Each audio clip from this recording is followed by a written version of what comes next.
하나님의 말씀 함께 보겠습니다. 하나님의 말씀은요, 요한복음 11장 17절에서 27절입니다.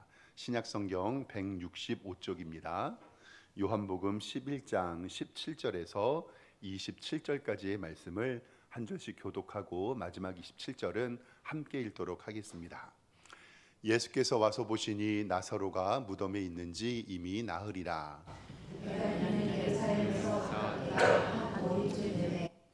많은 유대인들이 마르다와 마리아에게 그 오라비의 일로 위문하러 왔더니 마르다는 예수께서 오신다는 말을 듣고 곧 나가자되 마리아는 집에 앉았더라.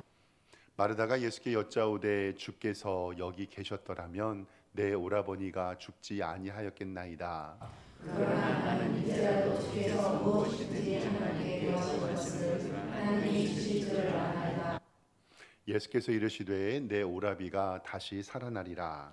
마르다가 이르되 마지막 날 구할 때에는 다시 살아날 줄을 내가 아나이다.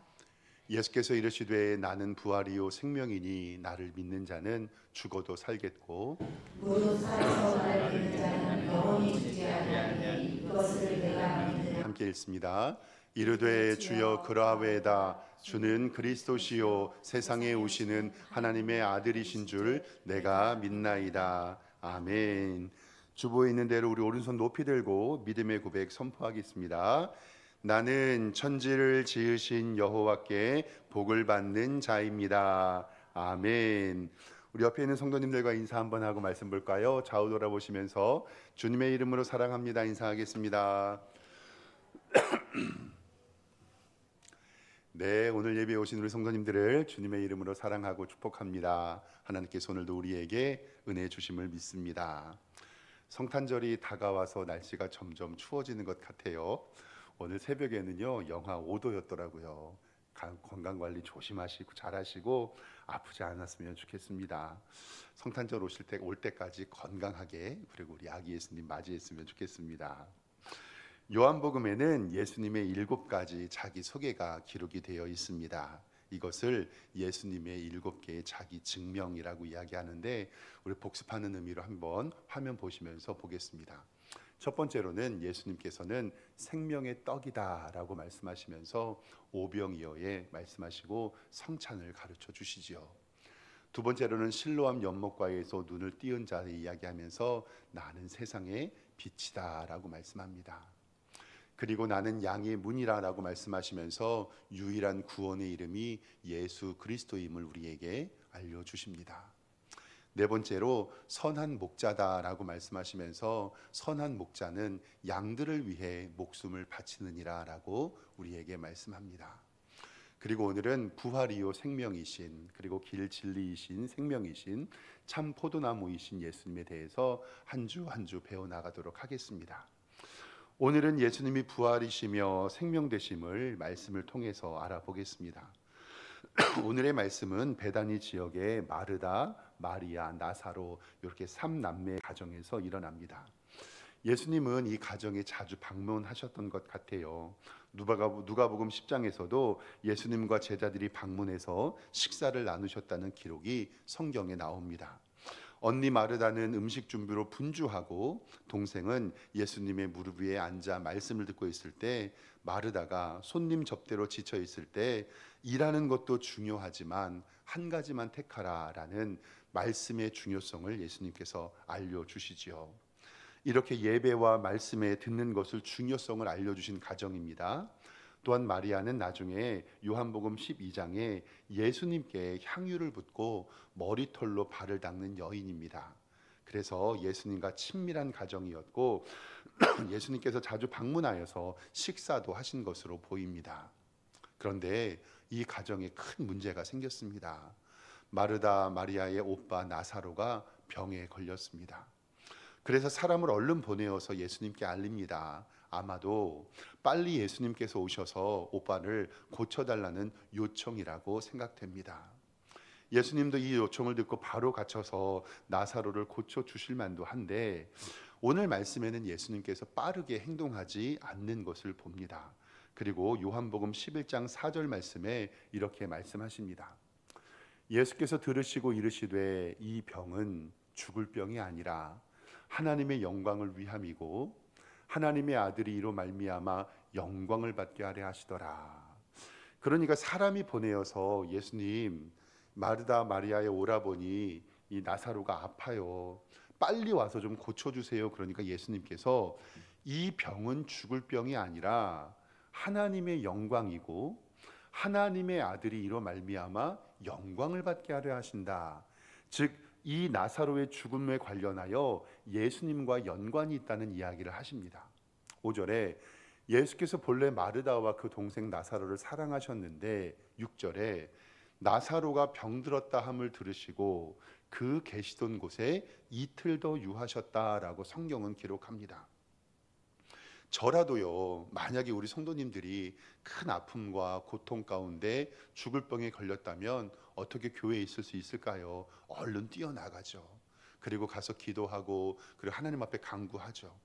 그런데 예수님께서는 나사로가 병들었다는 소식을 듣고도 이 병은 죽을 병이 아니라 하나님의 영광을 위함이고 하나님으로 말미암아 영광을 받게 하려라고 말씀하시고 일부러 더 지체를 하신 이후에 이틀을 더 예루살렘에 유하십니다.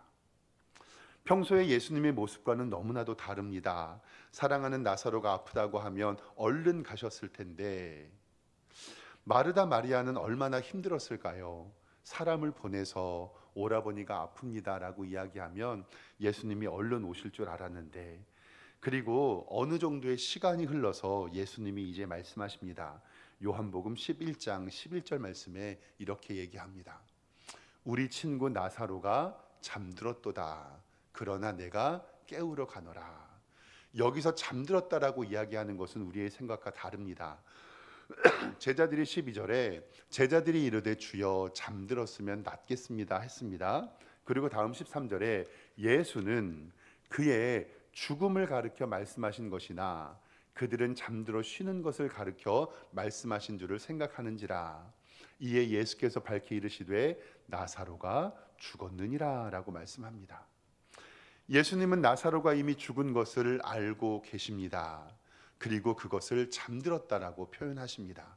그러나 제자들은 그것을 알지 못했습니다.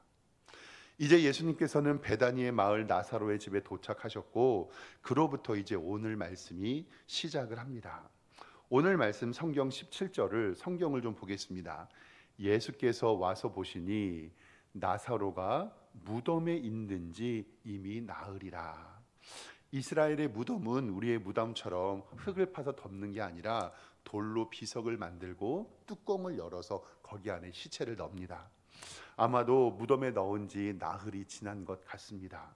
18절의 말씀을 보면 예루살렘과 베다니의 거리가 오리밖에 안 되었다라고 성경은 기록합니다. 심리가 4km잖아요. 우리 교회에서 오리 정도의 거리는 어디냐면요, 검단 사거리 있잖아요. 거기가 2.2km 정도 돼요. 그러니까 걸어서 30분이면 갈 오리밖에 안 되는 거리를 예수님께서는 끌고 늦게 오신 거예요. 유대인들이 나사로의 장례에 참여하러 왔습니다. 마르다도 예수님이 오셨다 함을 듣고 얼른 마을 어귀까지 나아갑니다. 그때 마리아는 집에 지쳐서 앉아 있었습니다. 마르다와 마리아는 많이 힘들었을 거예요. 오빠가 죽을 병에 걸렸고 예수님을 그리 찾았는데 예수님이 오지 않으셨습니다. 예수님께서 오신 다음에 그런 일을 당하면 억울하지도 않는데 속상한 마음에 마르다가 예수님을 보면서 이렇게 이야기합니다. 오늘 말씀 성경 21절 성경 보겠습니다. 마르다가 예수께 여짜오되 주께서 여기 계셨더라면 내 오라버니가 죽지 아니하였습니다 라고 얘기하는 거예요. 예수님 왜 지금 오셨어요? 예수님이 진작에 오셔서 이곳에 계셨으면 내 오빠가 죽지 않았었습니다. 때로는 우리의 인생에 우리가 기도하고 힘들고 어렵고 고난이 있을 때 하나님 앞에 이렇게 얘기할 때가 있죠. 하나님 어디 계십니까? 내가 고통당하고 힘들고 어려울 때 어디 계셨습니까? 속상한 마음에 그리 말할 수 있습니다. 그리고 예수님은 집 안에 있는 마리아를 찾아서 마리아를 부르십니다. 마리아가 집에 있다가 예수님을 보러 나갑니다. 마리아도 예수님을 보고 대성통곡을 하며 이야기합니다. 그 말씀은 11장 32절에 기록되어 있습니다. 마리아가 예수 계신 곳에 가서 배웠고 그 발 앞에 엎드려 이르되 주께서 여기 계셨더라면 내 오라버니가 죽지 아니하였겠나이다 하더라. 예수께서 그가 우는 것을 또 함께 온 유대인이 우는 것을 보시고 심령의 비통히 여기시고 불쌍히 여기셨다라고 성경은 기록합니다. 예수님은 인간의 죽음과 죄의 문제를 생각하시며 비통히 여기시며 눈물을 흘리셨습니다. 그때 유대인들이요 예수님을 조롱하면서 외칩니다. 이야, 저 사람이 예수라는 사람인데 이 가족을 얼마나 사랑하고 좋아했는데 나사로가 이렇게 아프다고 하면서도 와 보지도 않고 저 사람 안 되겠네. 어떤 사람은 이 사람이 실로암의 맹인의 눈을 뜨게 한 사람인데 왜 맹인의 눈을 뜨게 하면서 나사로의 병은 못 고쳤는가라고 손가락질하고 조롱을 합니다. 예수님은 비통히 여기시며 인간들의 죽음의 문제에 대하여 고통과 아픔의 문제를 근원적으로 해결하기 위하여 이 땅에 오심을 이제부터 말씀하십니다. 예수님께서 마르다를 처음 만났을 때 마르다의 믿음을 보여주는 장면이 있습니다. 동생 마르다와 조금 다른데요. 마르다는 예수님을 처음 보고 예수님이 여기에 계셨더라면 오빠가 죽지 않았을 거예요. 너무 속상해요 라고 이야기하지만 마르다가 22절에 이렇게 이야기합니다. 성경 보면 그러나 나는 이제라도 주께서 무엇이든지 하나님께 구하시는 것을 하나님이 주실 줄 아나이다 라는 믿음이 마리아에게 있습니다. 그때 예수님께서 그 믿음을 보시고 오늘 말씀 23절에 예수께서 이르시되 내 오라비가 다시 살아나리라. 아멘. 어쩌면 막연한 기대와 바람이었을도 모릅니다. 예수께서는 나사로를 무덤을 열라고 말씀하십니다. 이때 마르다는 현실을 직시해요. 예수님, 오빠가 죽은 지 4일이나 지났습니다. 4일, 나흘이나 지났습니다. 그리고 시체에서 냄새가 나기 시작했어요. 이 말은 뭐냐면 예수님 이제 늦었습니다. 어떨 방도가 없었습니다. 아까는 이제라도 주께서 무엇이든지 하나님께 구하시는 것을 하나님이 주실 줄 압니다 라고 이야기했고 예수님께서 이르시되 내 오라비가 다시 살아나리라 라고 얘기했지만 우리는 인생의 현실 앞에서 예수님 죽은 지 4일 됐고요. 이제 냄새가 납니다 라고 얘기합니다. 그때 예수님께서 요한복음 11장 40절부터 말씀을 우리에게 주십니다. 예수께서 이르시되 내 말이 너가 믿으면 하나님의 무엇을 보리라? 영광을 보리라.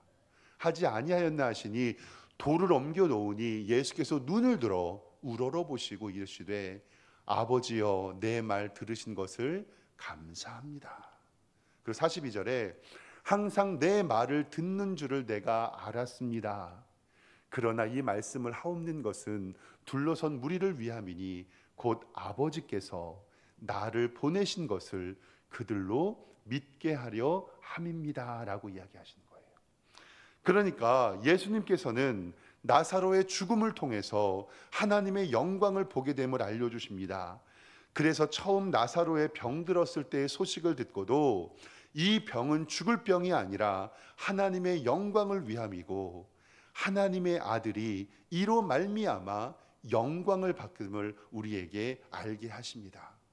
그리고 아버지께서 나를 보내신 것을 그들로 믿게 하려 하심을 우리에게 알려주십니다.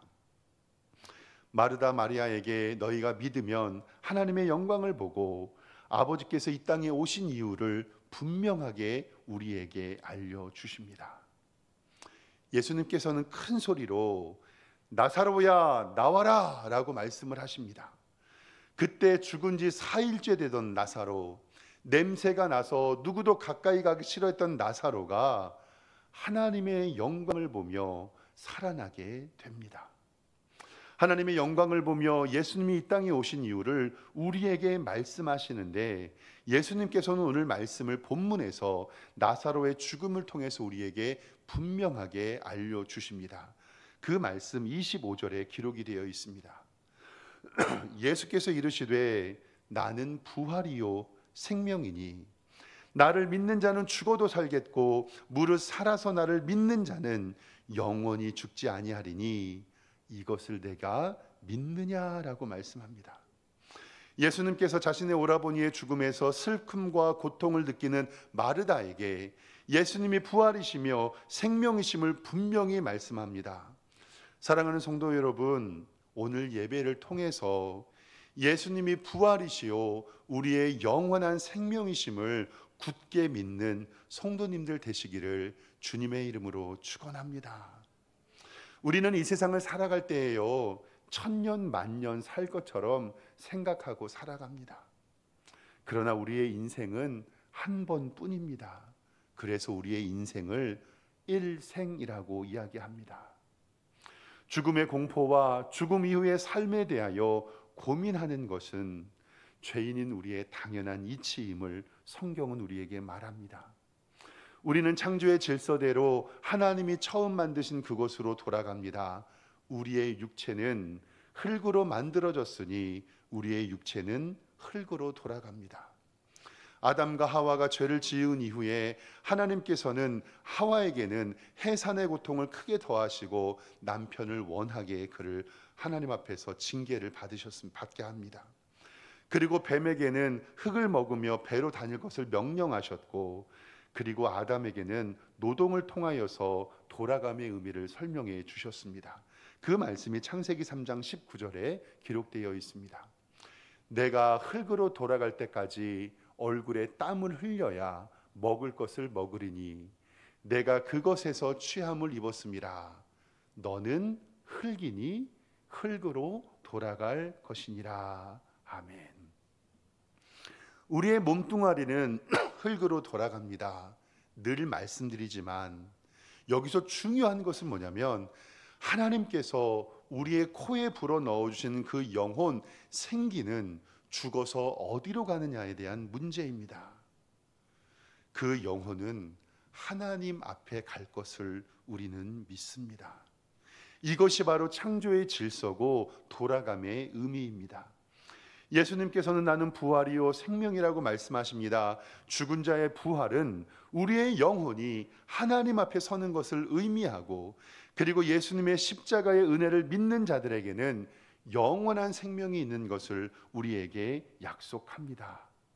그래서 예수님께서는 나는 부활이요 생명이라고 말씀하시면서 우리가 죽은 이후에는 다시 부활하여 천국에서 영원한 생명을 누림을 말씀하십니다. 사랑하는 성도 여러분, 우리의 일생의 의미와 우리 죽음 이후의 삶에 대하여 진정으로 고민하고 천국을 사모하시기를 주님의 이름으로 축원합니다. 초대교회가 설립되고 부활을 믿지 못하는 이들에게 사도 바울은 고린도 교회의 편지를 통해서 부활에 대한 의미를 정확하게 알려주십니다. 고린도전서 15장 12절에서 말씀 보겠습니다. 그리스도가 죽은 자 가운데서 다시 살아났다 셨다 전파되었는데 너희 중에 어떤 사람들은 어찌하여서 죽은 자 가운데서 부활이 없다고 하느냐. 만약에 죽은 자의 부활이 없으면 그리스도도 다시 살아나지 못하셨으리라. 그리스도께서 만일 다시 살아나지 못하셨으면 우리가 전파하는 것도 헛것이고 너희의 믿음도 헛것이다. 만일 죽은 자가 다시 살아나는 일이 없으면 그리스도도 다시 살아나는 일이 없을 것이고, 그리스도께서 다시 살아나신 일이 없으면 너희의 믿음도 헛되고 너희가 여전히 죄 가운데 있을 것인데, 이제 그리스도께서 죽은 자 가운데서 다시 살아나사 잠자는 자들의 첫 열매가 되셨다라고 우리에게 말씀합니다. 이 부활을 믿는 믿음이 우리에게 영원한 생명을 약속해 주시기 때문에 예수님께서는 나는 부활이요 생명이다라고 우리에게 말씀하고 계십니다. 우리는 예수님의 부활로 영원한 안식을 얻고 생명을 얻게 됨을 꼭 기억하시기를 소망합니다. 호스피스 병동이라고 잘 알고 계시죠? 이 치료를 포기하고 죽기를 기다리며 하나님 나라로 가게 되는 그러한 명분들. 용인의 샘물 호스피스 병원이라고 기독교 단체가 운영하는 그 병원에 저도 자원봉사를 몇 번 간 적이 있습니다. 거기서 이제 실습을 하고 이제 그곳에 가면 2박 3일 동안 그곳에 거주하면서 자원봉사하면서 환자를 이렇게 돌보는 일들이 있어요. 평균적으로 샘물 호스피스 병원에서는요 3일에 한두 번 정도의 장례가 일어납니다. 저도 호스피스 병동에서 말기암 환자를 2박 3일 동안 돌보면서 그곳에서 좀 생활을 보게 되었습니다. 솔직히 도와드릴 것은 없었어요. 물 떠달라 하면 물 드리고, 화장실 가고 싶다면 화장실 모셔다 드리고, 제가 있었던 2박 3일 동안에는 그 병동에는 아무런 사고가 없었는데 옆에 있는 병동과 아래층 병동에서 하룻밤에 두 분의 장례식을 치르게 되었고, 그때 가서 함께 참여를 했습니다. 호스피스의 병동에 있는 성도님 사람들이 다 예수님을 믿는 것은 아니에요. 죽음과 고통과 두려움을 느끼시는 분들도 계시고요. 목사님, 너무너무 두려워서 계속 저를 위해서 기도해 주세요라고 말씀하시는 분들도 있어요. 이제 참 그곳의 목사님들은 이분이 돌아가실 것을 잘 알고 계시더라고요. 그러면 임종 예배를 준비하고 예배당, 임종 예배실로 그 큰 침대를 이끌고 들어가요. 그러면 자원봉사자들과 스태프들이 쫙 한 20-30명 서 있어요. 그리고 나서 말씀을 증거하고 천국의 확신을 갖게 됩니다. 그리고 가족들을 부르고 돌아가시기 전까지 인사하고요. 그리고 모든 스태프들과 함께 돌아가시기 전에 찬송가를 계속 불러드려요. 저도 그때 찬송가를 부르면서 다른 사람의 죽음을 바라보며 엄청 울었던 생각이 납니다. 첫 번째 제일 많이 불렀던 찬송은 찬송가 493장이에요. 이 찬송은 이렇게 기록이 되어 있습니다. 하늘 가는 밝은 길이 내 앞에 있으니 슬픈 일을 많이 보고 늘 고생하여도 하늘 영광 밝음이 어두운 그늘 해치니 예수 공로 의지하여 항상 빛을 보도다. 내가 염려하는 일이 세상에 많은 중 속에 근심밖에 걱정 늘 시험하여도 예수 보배로운 피 모든 것을 이기니 예수 공로 의지하며 항상 이기리로다. 내가 천성 바라보며 가까이 왔으니 아버지의 영광의 집에 나 쉬고 싶도다. 나는 부족하여도 영접하실 터이니 영광나라 계신 임금 우리 구주 예수라. 말기암 환자께서 이 찬송을 부르시는데 눈물을 흘리셨는데 눈물을 흘리시면서 그 얼굴은 웃고 계시는 거예요. 아마도 하나님의 영광을 바라보신 것 같았어요. 그리고 그 다음에 불렀던 찬송은 찬송가 494장인데요. 우리 이 찬송은 함께 같이 한번 좀 불러보도록 하겠습니다.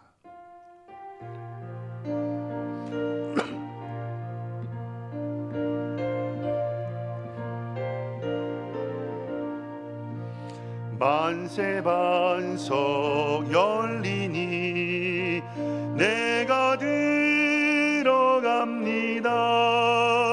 장애어리 상하여 물과 피를 흘린 것 내게 요염되어서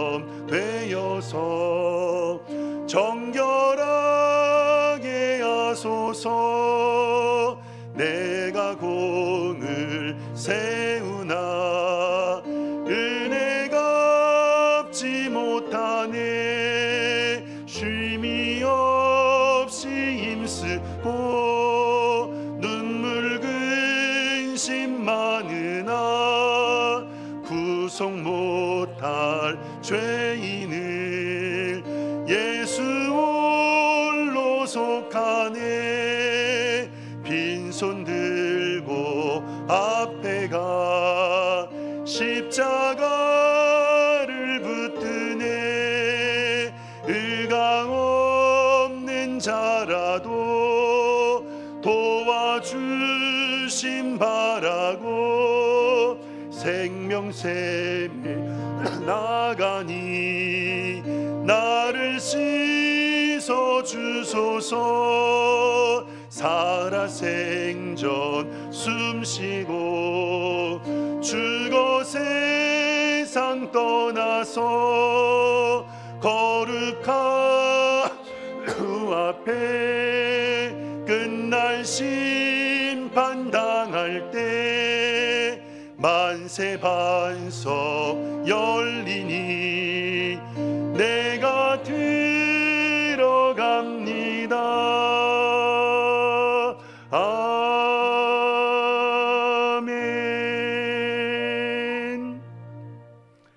이 찬송을 부르는데 만세 반석 열리니 내가 들어갑니다.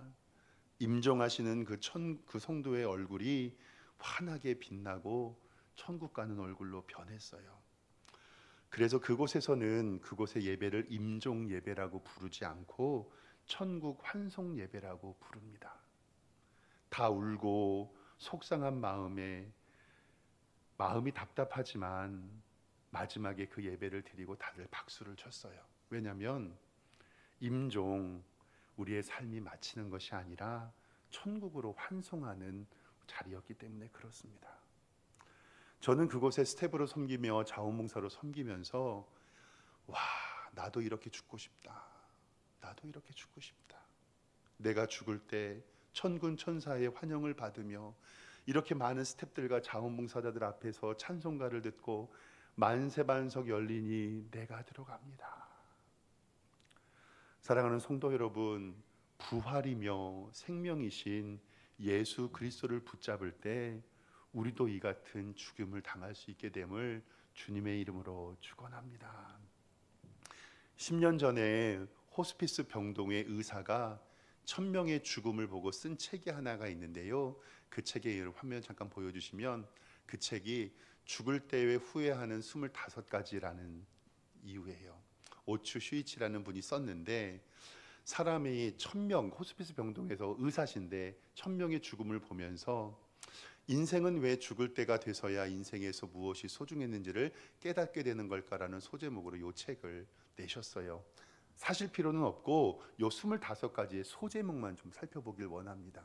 첫 번째, 사랑하는 사람들에게 고맙다는 말을 많이 했더라면, 진짜 하고 싶은 일을 했더라면, 조금 더 겸손했더라면, 친절을 베풀었더라면, 나쁜 짓을 하지 않았더라면, 꿈을 꾸고 이루고 노력했더라면, 감정에 휘둘리지 않았더라면, 만나고 싶은 사람을 만났더라면, 기억에 남는 연애를 했더라면, 죽도록 일만 하지 않았더라면, 가고 싶은 곳으로 여행을 떠났더라면, 내가 살아온 증거를 남겨두었더라면, 삶과 죽음을 진지하게 생각했더라면, 고향을 찾아가 보았더라면, 맛있는 음식을 더 많이 먹어봤더라면, 결혼을 했더라면, 자식이 있었더라면, 자식을 혼인시켜 두었더라면, 유산을 미리 염두에 두었더라면, 내 장례식을 생각했더라면, 건강을 소중히 여겼더라면,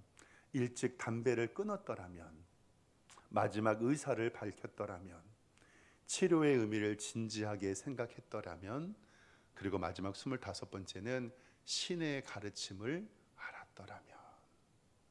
저 책이 신앙도서는 아니기 때문에 신이라고 이야기했지만 저것은 바로 하나님의 창조의 질서겠죠. 죽기 전에도 우리는 이렇게 후회하지만 사람은 지옥에 가서도 후회를 한다고 합니다. 지옥에서 가장 많이 하는 말이 뭐뭐 할 걸이라고 해요. 내가 세상에 있을 때 예수님 믿을 걸, 교회 다닐 걸, 그때 전도지 받고 예수님 믿을 걸. 누가복음 16장에는 부자와 거지 나사로의 이야기가 있습니다. 부자는 지옥에 가고 나사로는 천국에 갔어요. 그때 부자가 아브라함에게 이렇게 소리 지릅니다. 아버지 아브라함이요, 지옥이 너무 고통당합니다. 천국에 있는 아브라함에게 이렇게 얘기해요. 옆에 있는 나사로에게 손가락으로 물 하나만 찍어서 내 혀에 넣어 주십시오. 안 돼. 천국에서는 지옥으로 갈 수 없어. 그러면 아브라함이요, 내게 형제가 5명이 있는데 저기 있는 나사로를 땅에 보내셔서 그들에게 천국과 지옥이 있다고 증언하게 해주십시오. 전도 좀 해주세요. 안 돼. 여기 있는 사람은 땅으로 못 가.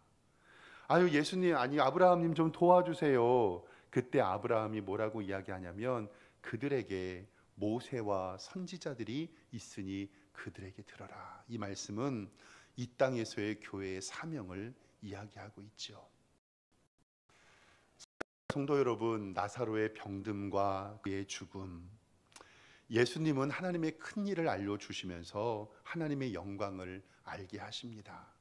그것은 예수님께서 부활의 근본이시고 그 부활을 통하여 우리에게 영원한 생명을 주신 것을 우리는 믿습니다. 그리고 예수님께서는 오늘 말씀 25절과 26절에 나는 부활이요 생명이니 나를 믿는 자는 죽어도 살겠고 무릇 살아서 나를 믿는 자는 영원히 죽지 아니하리라. 이것을 내가 믿느냐?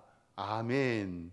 맞습니다. 주는 그리스도시요 세상에 오시는 하나님의 아들이심을 내가 믿습니다. 이렇게 고백하시는 우리 사랑하는 성도님들 되시기를 주님의 이름으로 축원합니다. 천국의 소망이 없으는 이 세상을 살아갈 의미가 없고 예수 그리스도께서 부활이시고 생명이심을 굳게 믿는 우리 복된 성도님들 되시기를 주님의 이름으로 축원합니다. 기도하겠습니다. 하나님, 우리는 죽어 우리의 육체는 흙으로 돌아가고 우리의 영혼은 하나님 앞에 서는 것을 우리는 믿습니다.